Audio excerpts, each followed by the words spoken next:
Oh, well, you get this, don't you? Look, there I am hiding under the truck trying to do some real work, and my mate Bluey Boyle's come past, and I know why he's come past because he's probably heard there's a carton in the fridge.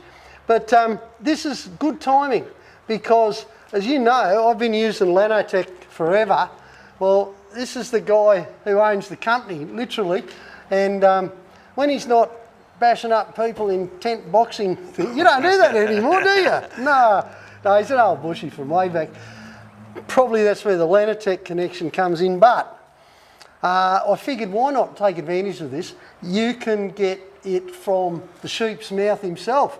No offence there, mate. But look, you know, there's stuff here that I've been using forever, and then there's some new stuff too. This Citraforce Blue, I've been using that today to clean parts. I love it because I can stick my hands right in there. I can wash it out on the grass. It's just not a drama, is it? Is it all natural? Everything here is natural.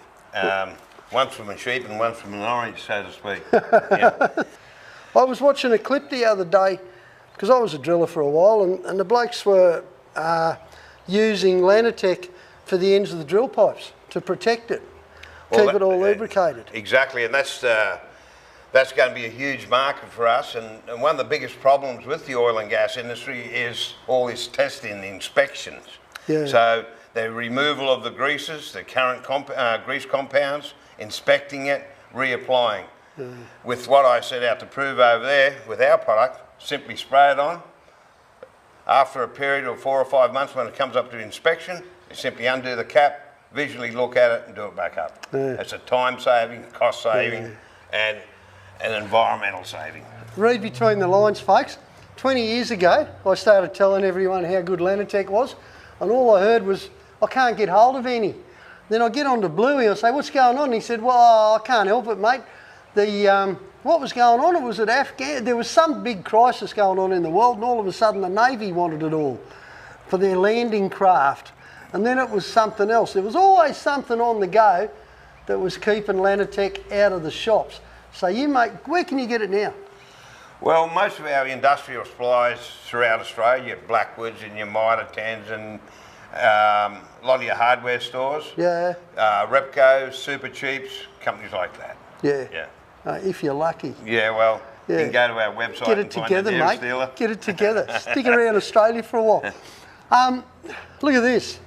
That's one of the original tubs, isn't it? Correct. Yeah. 18 years old. 18 years old. Now, we found this up the back of the shed, my shed. Look at that. It's still in perfect condition. That's amazing, isn't it, for any product to have a shelf life of 18 years. Actually, not 18 years, probably more like 100 years. Probably would be, because in the old days, or going back 18 years ago, 15, 18 years ago, I actually bought wool grease off the Defence Force.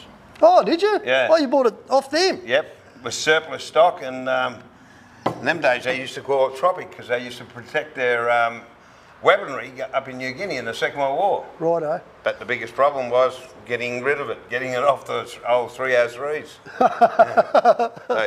Which is exactly the problem you want if you're going to lube up the bottom of your four-wheel drive, which I'm going to be doing pretty soon anyway because we're getting the truck ready for another trip. And so my choice there, I always used to use the heavy duty. Then you came out with the UP. That's correct. And I've been using this stuff. What's the difference between these two products? Well, they're all made from wool grease, lanolin, but UP is a derivative of lanolin.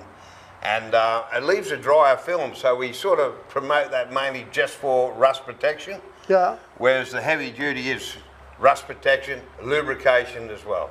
So it's more versatile. We've done a lot more testing with this, but UP, Ultimate Protection, is mainly for corrosion only, storage and so on. Okay. All right, so in a way I was kind of right, because using the heavy duty, I also soak the springs in it, and it makes the leaf springs work really well. And as usual, just yarning with Bluey, he tells me today that I should be greasing the shackles with Type A grease. Well, that's the thing, it's the water repellency, it never dries out, so then it doesn't allow moisture or corrosion. So that's the big thing. And it's versatile, it's inert, it's safe on rubbers, non-perishing, terminals and so on like that. Yes, it's really good for any kind of electrical purpose. It's starting to sound like a commercial. It's supposed to be an infomercial, mate. But I believe in it. I really do. The interesting thing you told me last time we had a beer. Or two. Or two, it was. If you spray this, I've heard of people spraying lanolin on rubber, and it's perfectly safe. Lanolin is perfectly safe on rubber. But if you use a spray pack, it's got a propellant in it. Is that right? That's correct, yeah. Explain that to me again. Well, because it was 3 beers and I didn't quite get it. to liquefy the grease, we use a solvent, but the solvent is a paraffin, evaporative paraffin, which is probably the most environmentally friendly of all the petroleum hydrocarbons. So that's simply there for dispersing. It evaporates away and leaves behind a fine film of lanolin. Right. And this is our lightest grade. This is probably my favourite, general purpose. You know, if I spray it on that wall there and come back in 20 years' time, it's still going to be there. Yes. But for the really harsh environment, we go more to our marine grade. So most applications, that's enough. Yeah. Now, look, I know it works. It's all I ever recommend for underbody stuff on 4-wheel drives. You know why. You've seen what I've done with Milo over the years. It's kind of hard when you've been in a sinkhole on a west coast beach in Tasmania in the salt to pull it out and wash it down the next day. So you don't. You just rely on the soaking you gave it with lanolin a week or two before.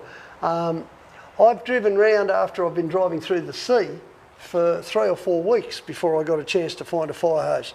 And at the end of the day, the old girl's fallen to bits, but it's fallen to bits through metal fatigue, not through rust, which is pretty amazing. Yeah. So I'd kind of like to say thank you, but I'm not, because you didn't bring any beer. You'll have to have one of mine. Come on, jeez. I knew you'd offer.